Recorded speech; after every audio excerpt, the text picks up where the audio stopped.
I'm Gautam Dutta, Deputy Director of Political Reform at the New America Foundation. Today is June 2nd, and we're here for a conference to discuss the promise of instant runoff voting. New America specializes in trying to find solutions to some of the most important and difficult problems of the day, seeking always bipartisan support. In California, those issues have included and still include health care reform, education reform, tax and budget policy, and climate change. It'll be extremely difficult to make progress on any of these issues without without the success of the great work led by our political reform program, directed by Stephen Hill and Gautam Dutta. Last year, we had an election for LA Community College District. It was a runoff. Only 6% showed up to vote. In fact, in some precincts, nobody showed up to vote. That election cost $5 million. And in fact, actually it was $5.5 million, and that's a cost of more than $40 per voter. And that got people very concerned, especially in City Hall. Is there a better way to do things? The answer is yes. And that is with instant runoff voting, which would actually save $8 to $9 million every single election year. I'm Gautam Dutta with the New America Foundation, and I'm proud to also be a former city commissioner with the Industrial Development Authority. And it's our pleasure to convene this. First of all, foremost, we'd like to thank Eric Garcetti's office for arranging for us to get Bradley Hall. Specifically, we want to thank Yolanda Flores of his office, along with Cecilia Garcetti, for making this possible. I want to basically describe just quickly how instant runoff voting works. I imagine most of you know, but just want to make sure. What we have right now is a two-round runoff system. That is that in round one, everybody runs. If someone gets a majority, that person wins. If no one gets a majority, the top two people go to a runoff. So that's the current system. Here's where IRV comes in, instant runoff voting comes in. In addition to voting for your top choice, which is what you do now, you also vote for your second and third choices. This way, if no one gets a majority and your first choice gets knocked out, then you don't have to vote all over again. Your vote will automatically go to your second choice. That's instant runoff voting in a nutshell. Now it's my pleasure to go to our panelists. So since Controller Chiang basically John will go first because he has another engagement. So let me just briefly introduce you to him.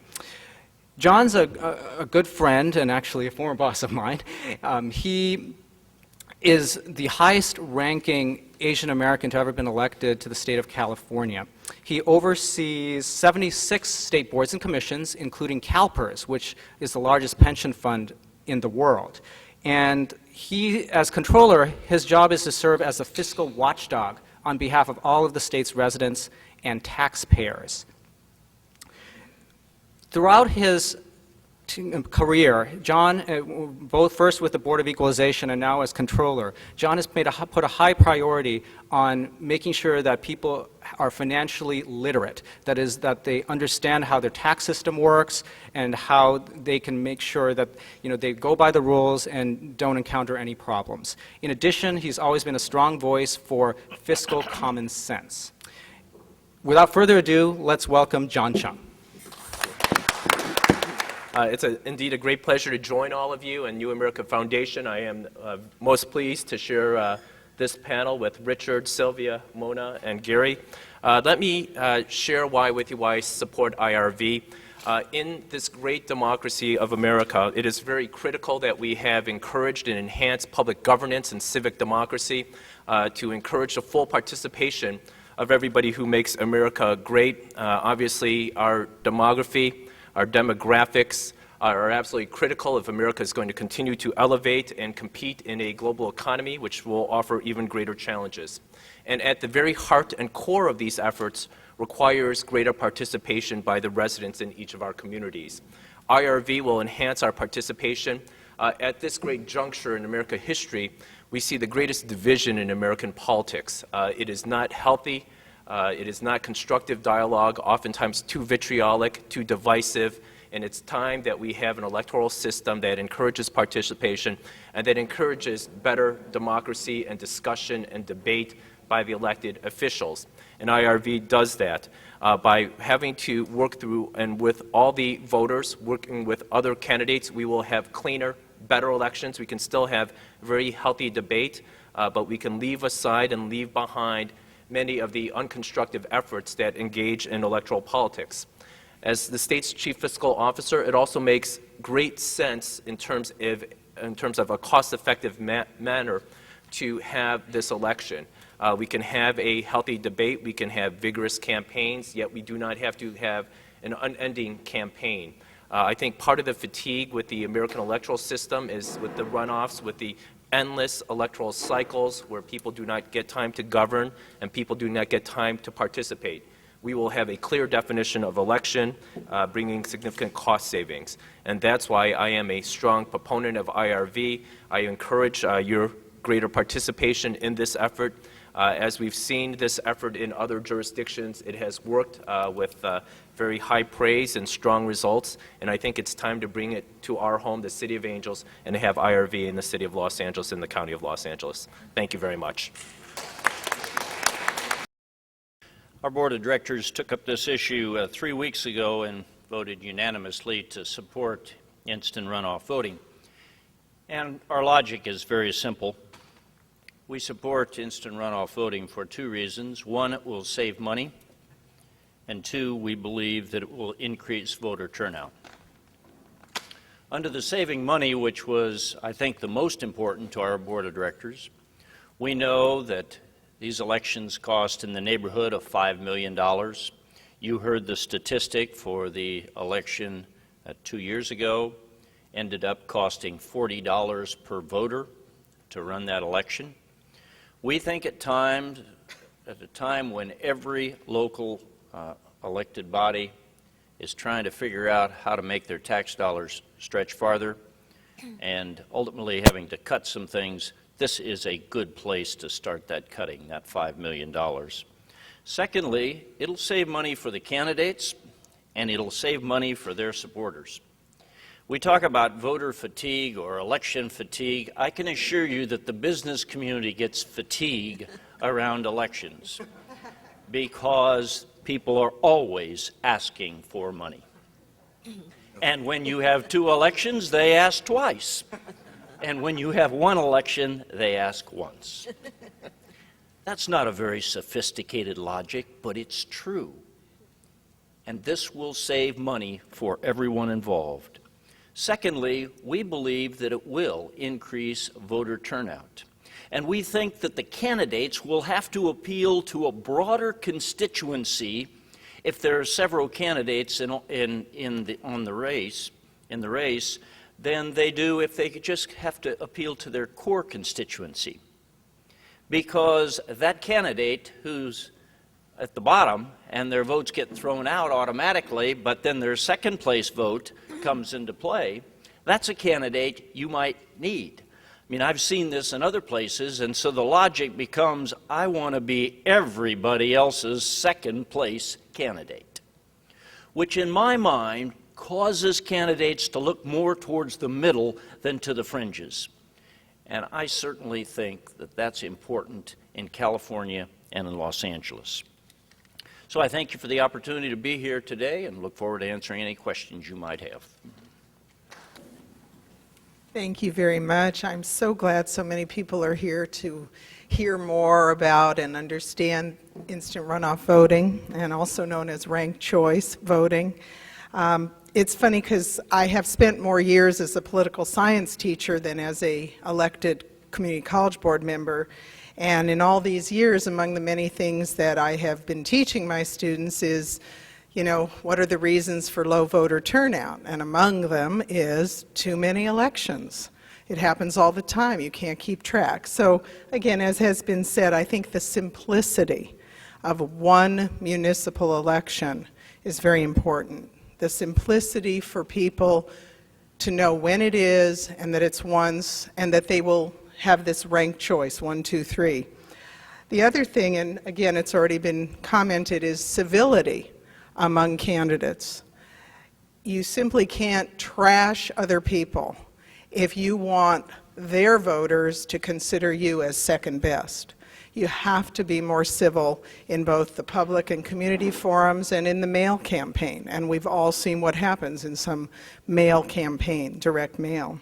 So I think the civility would be vastly increased, and I think that's really healthy for the public polity. It's really important to get away from negativity and trashing each other and stick to the issues.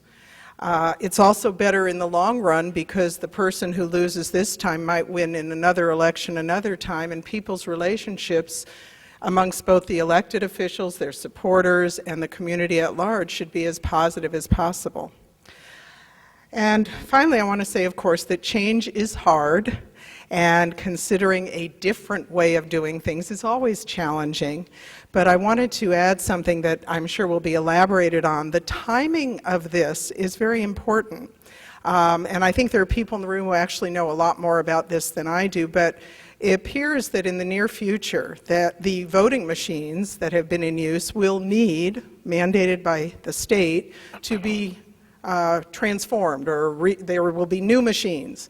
And so if in the process of spending the resources as required by higher authority to provide new machines for our voting here in Los Angeles, if we at the same time are sure that those machines allow for this more civil, more simple, more positive system of voting, I think that that's a huge plus.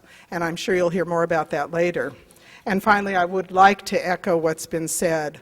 It's a really big deal to a community college district to have $4 million, and I want to be very clear, those same dollars could have been spent on students, they could have been spent on classes, and they were spent on a runoff election for 6% of the eligible voters to vote.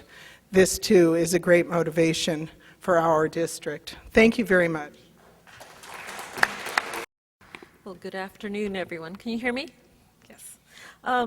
Well, for me, I guess from my perspective, I think if we wear our trustee hat, I mean, we are, the LACCD is the largest community college district in the nation. We cover 891 square miles.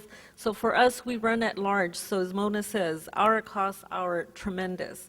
And I think it's time that we need to start looking at, you know, being more responsible, what kind of impact and influence we can have to do things differently for our district. And I think this is a prime opportunity for us to really be active. And I really do have to thank Mona, because I think she's one of the ones who kind of brought this forward to our board. And we did take a position and voted on this back in 2007. So I think, you know, we really have been very, very active in trying to work with people, individuals, to really see that it's time that we do things differently. And for, you know, we talked a little bit about my being on the district. One of the things that we really have been trying to do as the board is really be more responsible with our environment. And this really has a huge impact on our environment. Just as we said, I think the last time they had 20 million pieces of paper that went out to 1.5 million voters and 1,599 voting places. You can imagine the amount of paper that it took and how many trees were killed to do this. And so for us, I really want to look at it a little differently, that yes, it's going to save us dollars, it's going to create people to run for politics in a little different way, but it's also going to have a huge impact in reducing waste on our environment. But for me, I think the other thing is, most importantly, is, you know, how can we reduce voter apathy? And I think this is one way to do it. How can we energize our citizens? And I think we need to begin to look at things differently, that we can't do it in the same traditional way that we've been raised to do it. And as we said, change is hard, but it's also exciting. And I think for us to be able to be part of this change is exciting. And, you know, there is voter fatigue, not just from, you know, the business community, but even our friends in labor and everybody. I mean, you're just inundated constantly. And as a candidate, I mean, you're constantly, you know, out there begging for dollars, doing all these things that if we go into instant runoff, I mean, the world will change somewhat. And I think it's only for the better. And for me, I guess I have to think a little bit.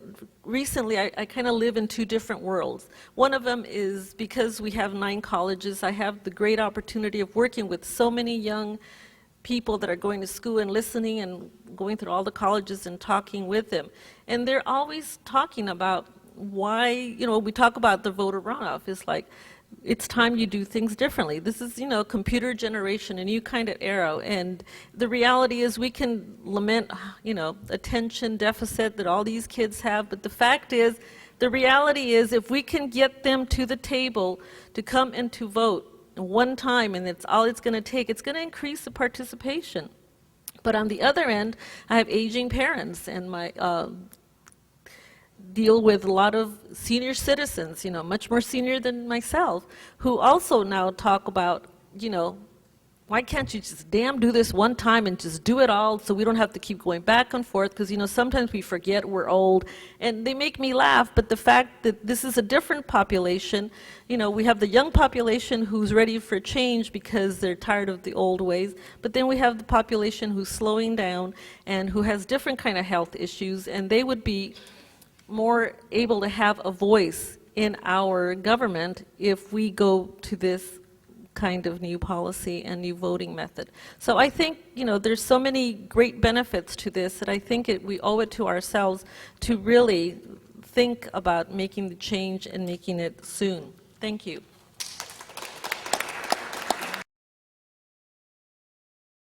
I served in a partisan environment for 15 years and came and served in a nonpartisan environment.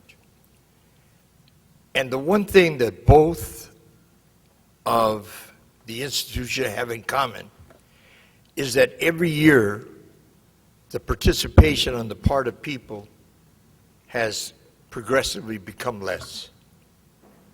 Doesn't matter what it is that we attempt to do, we never change the very system that many times perpetuates the lack of participation on the part of people. We have one of the greatest democracies in the world, and yet we probably have the least number of people that participate in the elections of people in that democracy. And that is a real shortcut. That's a real sad commentary. You would imagine that people would be motivated to save money, because clearly, whether it's a community college example or many other examples, you would have imagined that that would be enough for people to say, we want to do something about it. We had, many years ago, we had what we called the revolution of taxpayers in the state of California when they implemented Proposition 13. And I can say to you, probably there is nothing more destructive than the passage of that, not just on the ability to finance government, but more importantly, what came as a result of it. The times of demagogues that entered into politics, whose entire mission in life was to tear government apart.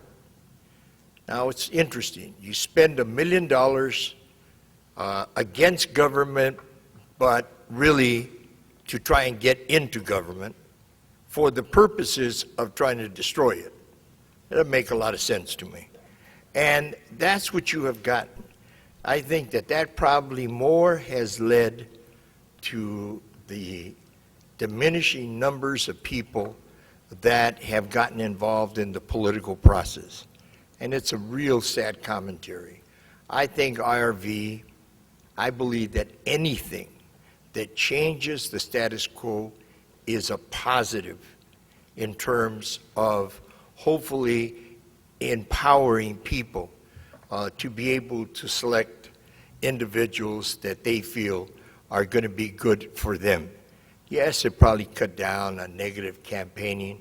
Yes, it'll cut down on maybe the amount of money that is spent in campaigns, and maybe it's spent a lot more intelligently than it is today. And yes, maybe you're going to have less fringe candidates that are going to be running.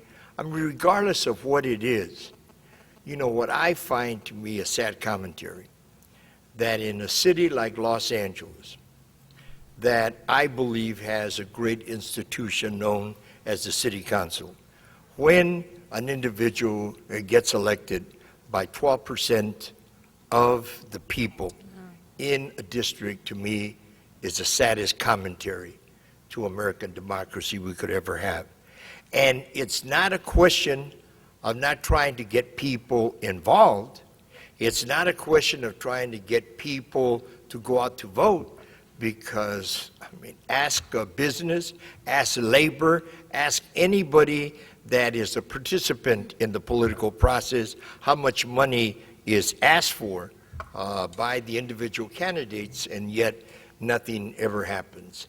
And I believe that we would be well served. I believe that minorities would be well served because it's been borne out in San Francisco to have IRV.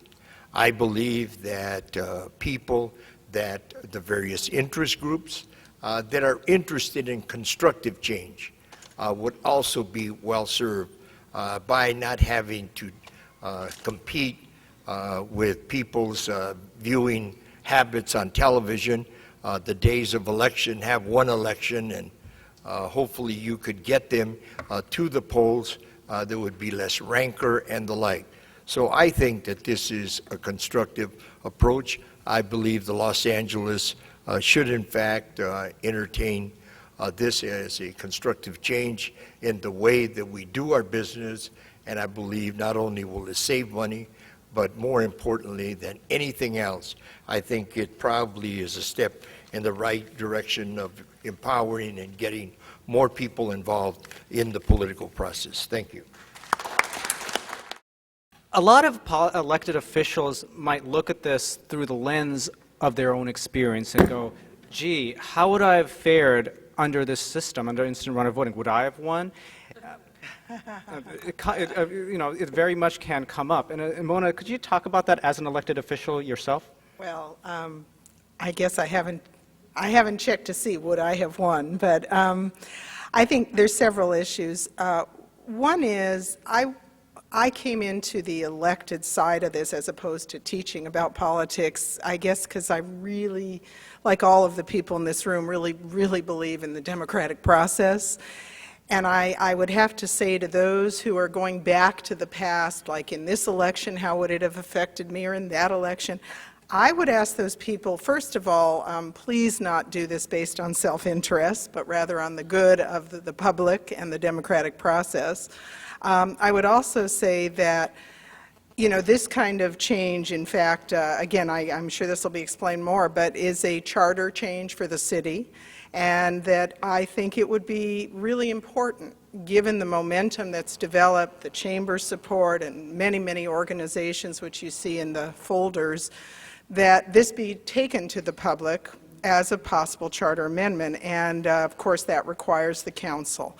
I would also want to clarify for those who aren't aware that the three jurisdictions that would be impacted would be the City of Los Angeles, the Los Angeles Community College District, and the Los Angeles Unified School District.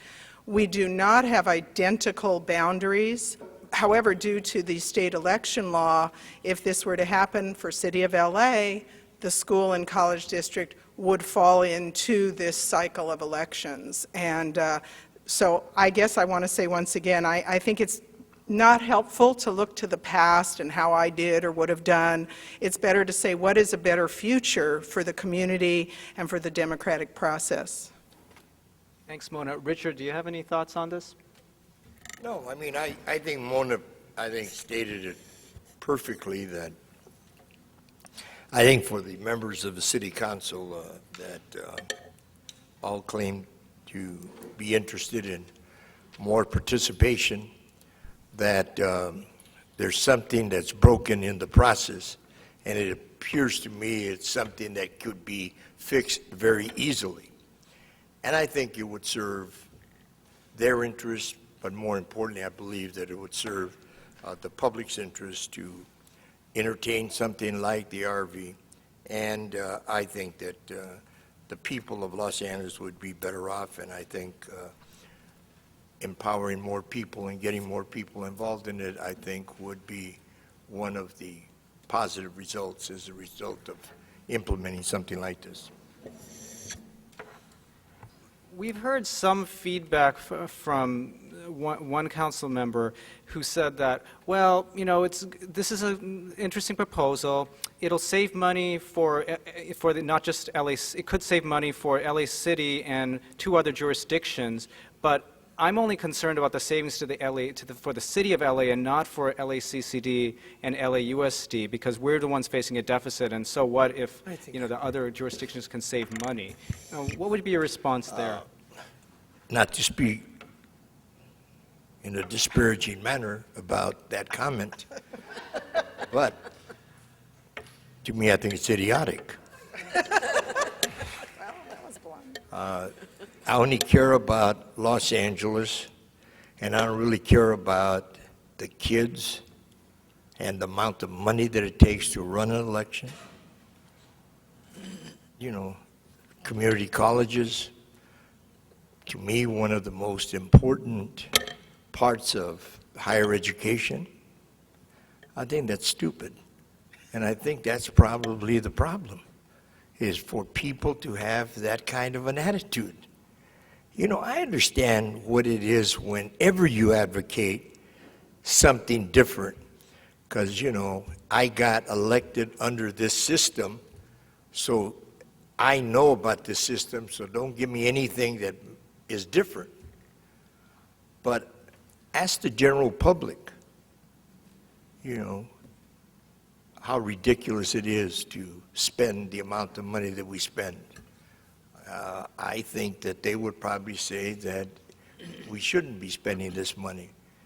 And I just think that anything that increases the people's participation is in the best interest of the city of Los Angeles. Yeah, I just had a general question. Is IRV being used anywhere else, and is it working? What? Is IRV being used anywhere else? Like, San Francisco, Oakland? and how is it working? And IRV is being used in a wide variety of jurisdictions. Up north in San Francisco, it was voted in 2002. It's been used since 2004. Over there, it's worked very well. In fact, voter turnout has gone up 168% overall. And if you look at the 6 most diverse neighborhoods in the city, IRV actually raised voter turnout went up by over 300%. And it's not just in San Francisco. Minneapolis just voted to adopt IRV. Oakland is in the process of implementing IRV. Santa Fe, New Mexico, just voted to have IRV. And in fact, Ireland has used IRV to elect its president since 1938. So this is nothing new. And this is part of a national movement that people are embracing because it makes common sense, it helps voters, and it saves tax dollars. So that's pretty much its pedigree and record to date. I was talking to a friend on the bus. This isn't my question. But we were talking about this event, and he said he was not, it's a good idea, but he was against it because it's just going to confuse voters. People have a hard enough time with yes and no. To put in 1, 2, or 3 is just going to be too baffling.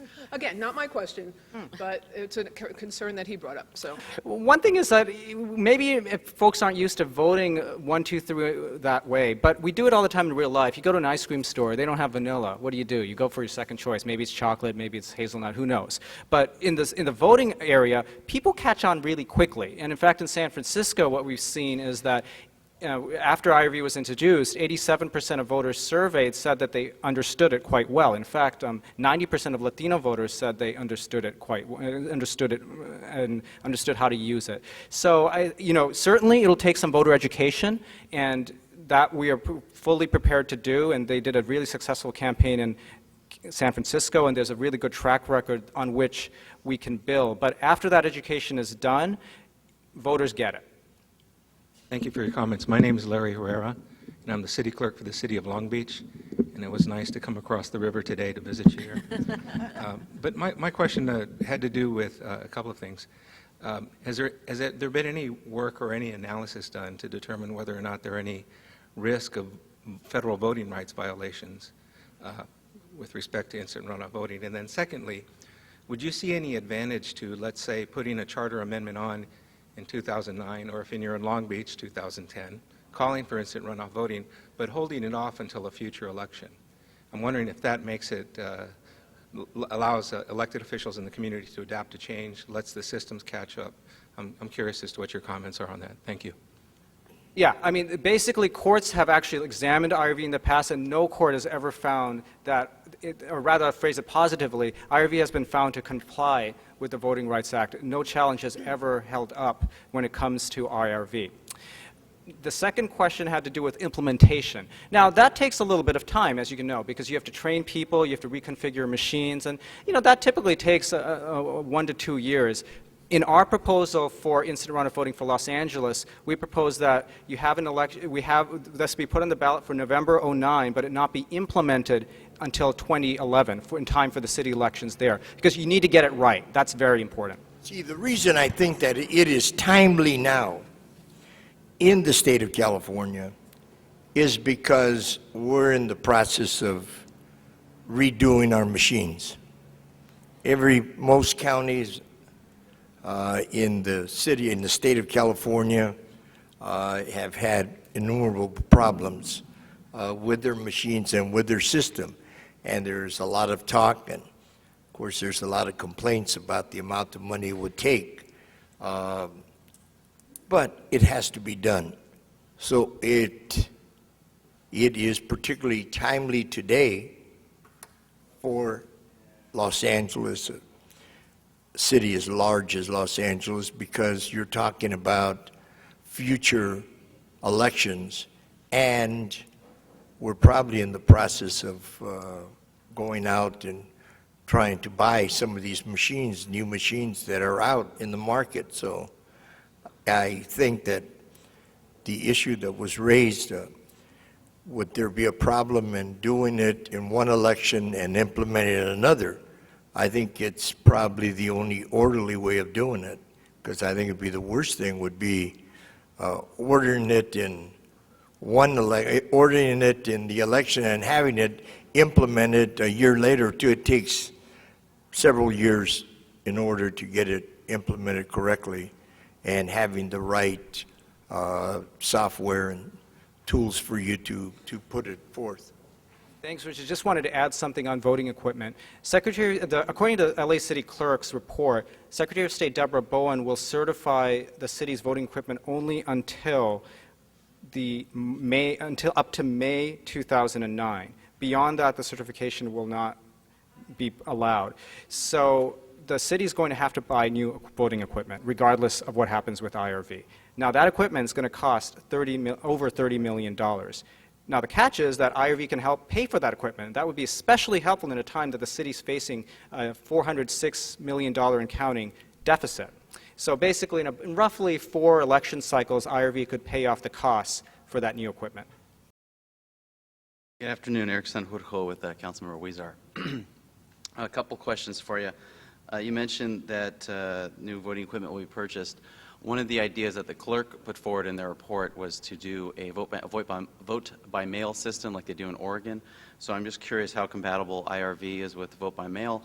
And specifically, I appreciate that folks were not too happy with Mr. Smith's letter, although a couple of the points he does raise I think are interesting, such as the cost of manually having to figure out the IRV system, such as if you had a mail-in system.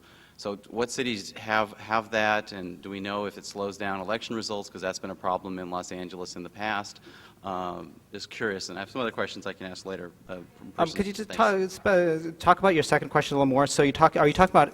It's one question, really. What cities have a IRV system where it's by mail, and how does that slow down the elections, if at all? Do they have special equipment? How does that tie into this discussion for buying new equipment? How would we handle it, I guess, is the question. Okay. So the first question is, what do we think about vote by mail? We think that idea has promise, but the devil's in the details. In other words, you have to make sure that if you're just going to do vote by mail where people can't come in person to vote, that you go out into all the communities and make this convenient for them. You have to have access. So for example, in that city clerk's report, they talked about having vans go out to communities that historically have had lower turnout, or go out to malls, so that voters have a chance not only to vote by mail, but also to vote in person. That is really critical. You can't just have an Oregon-style vote by mail where it's just completely by mail, because there's some communities that don't utilize that option as much right now, and there's substantial concern on that regard. But I think, if you can do it right, vote by mail is a viable option that could save a lot of money. Do you want to add anything there? No, I think what I'm saying, I think right now it's just as Richard said, it's an opportune time because we do have to buy equipment. I mean, if we're going to make the changes, this is the time to do it. And I think given that, any large bureaucracy is going to take a couple of years for implementation,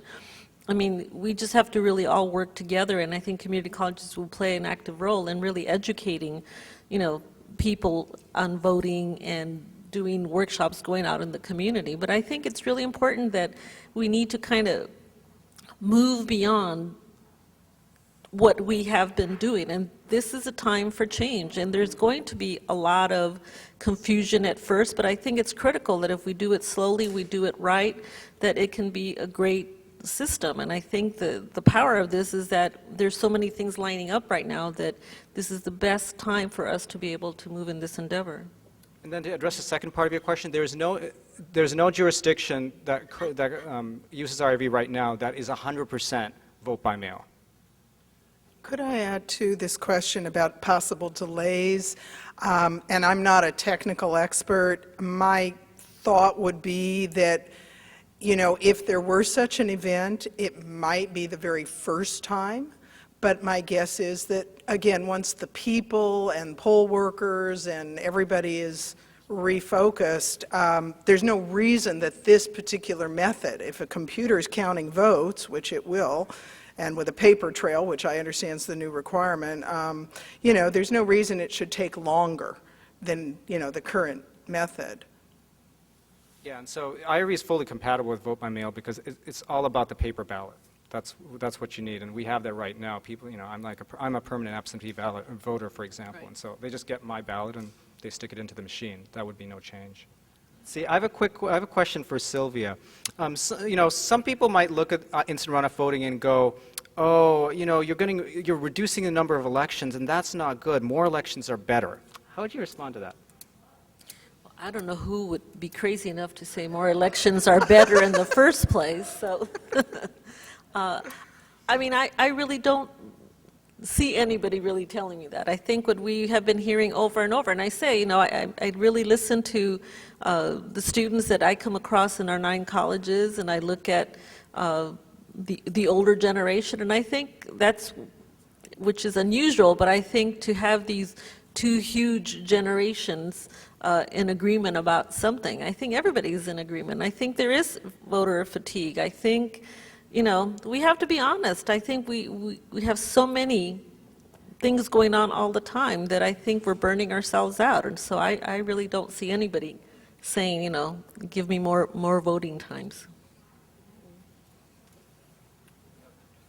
Hi, my name is Monica Kuma. I'm from New American Foundation. My question is to President Scott-Hayes, and I just wanted to ask you to how you think IRV would work with the diversity of LA, because we have so many communities and everyone's voting, and how it would impact the communities of color and everything like that. I think I said I'm really excited. I think because this is going to be a new way of voting in our area, and it's not brand new. I mean, people have been doing this in other areas. But I think the fact that it's a prime opportunity for us to create excitement, I mean, that's, I think, some place where we can talk with our faculty and in our colleges and our students. I think people are excited, and I think it's the way in which you let them know that this is really an empowerment tool. I think that they can come and vote once, and because the fact is, so many times we already know who we're going to vote for, not only in the primary but in the general. And I think people already have their minds made up. So why create that extra stress of having them come? And too often people forget.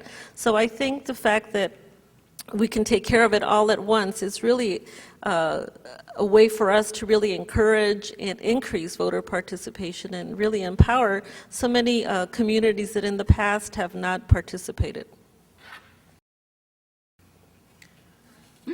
Genevieve Marcus.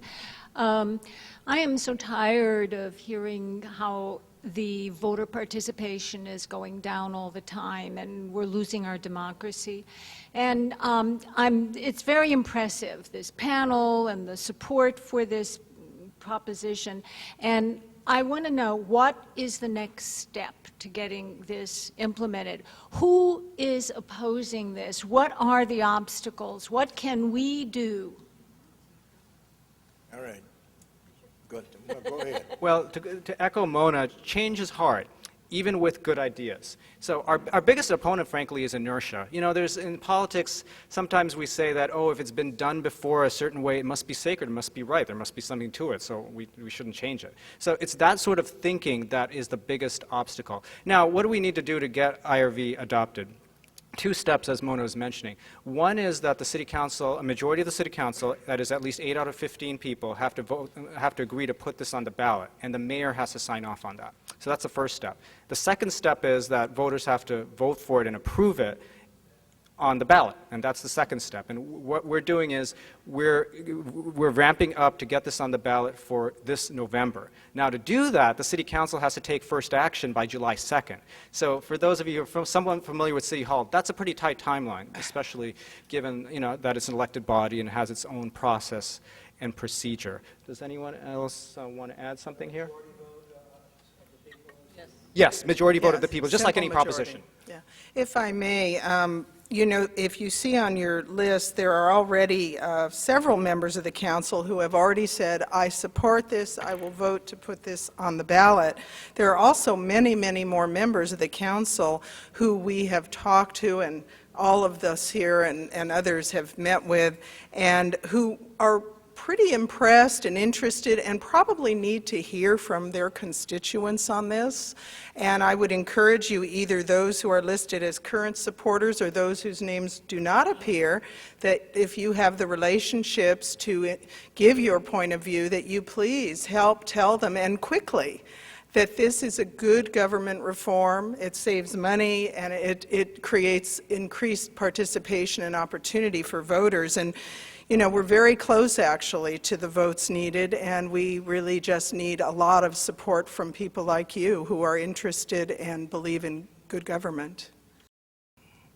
For any of you that are newspaper reporters, I think it would be good to take to the editorial staff to talk about this issue as a way, as a means of trying to increase participation.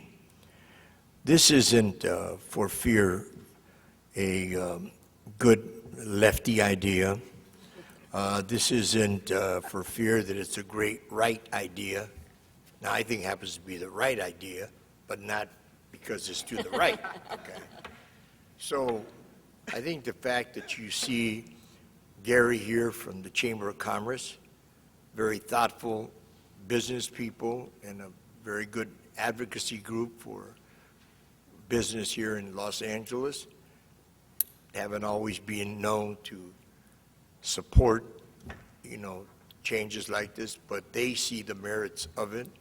And obviously you have members of community college that went through the experience, at least in terms of the amount of money that they have to put out every several years, that they have to put out for an election, and only to see how little does, you think it's bad for the city council?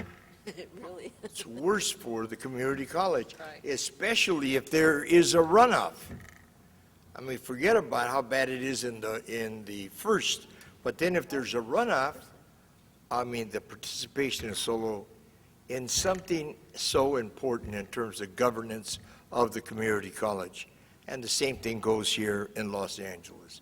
I mean, all of you have different interest groups. You represent certain different areas of interest and the like.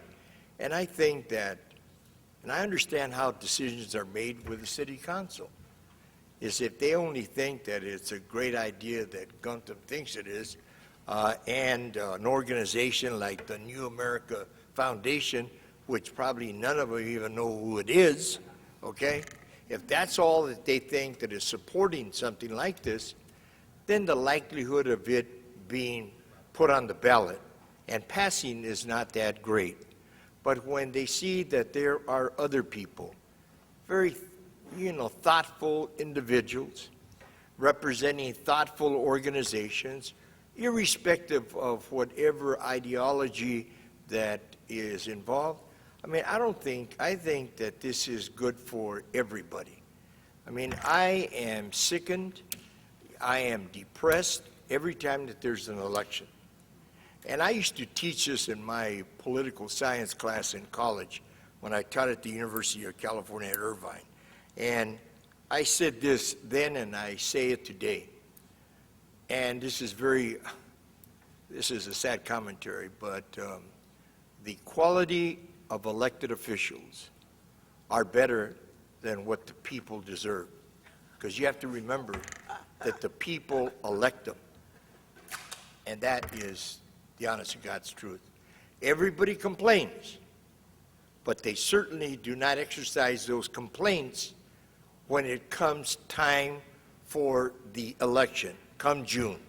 I don't know how many times I used to walk precincts for myself, how many times I walked them for presidential candidates and for every conceivable person under the sun, not just here in Los Angeles, but throughout the state of California. And I knew that when I talked to them, I knew they were lying to me when they said that they were going to go out, that they were, after dinner, they were going to be at the polling place. And then of course I'd embarrassed a few of them by going back to their house, and then they had a different excuse then. And then the last one ultimately, what is one vote? My vote's not going to count.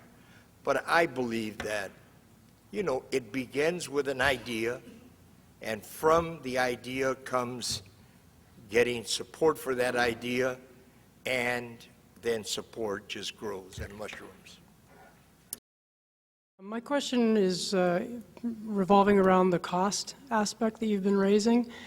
Yet you're trying to qualify this for the November ballot, which is run by the county and would cost the city more to participate in that, rather than waiting until the regular city election only a few months later. There'd be no cost then to the city for an election that they're already going to have. Then let's be practical, okay? Well, my practical question is, if you're looking to implement this in 2011, what's the difference between November of '08 and April of? Probably the difference, if you're talking about, and I'll put on my politician, there's a greater likelihood there are going to be more people that go out to vote. The possibility of getting more people to participate that may be more likely would be supportive of something like this. And one thing I'd like to add on the cost element, there is a high likelihood that the city is going to be placing another issue on the ballot this November. So the cost will already have been borne by the city. So the additional cost will be marginal. So we're not talking, would be only about $200,000. So it would be rather low. Question, one of the arguments in favor of the current system is that the second election gives you what they call a second look at the candidates. So you narrow the field down to the top two, and then the voters get to choose among the top two. So I'd like to ask Gary Toebben, was that part of the deliberations at the chamber about the second two, and perhaps Richard, as a former member of the City Council, whether that second look is worth it, the $6 million in the low voter turnout? So. I don't think it is. It was our conclusion that second look was not worth the expenditure of the money.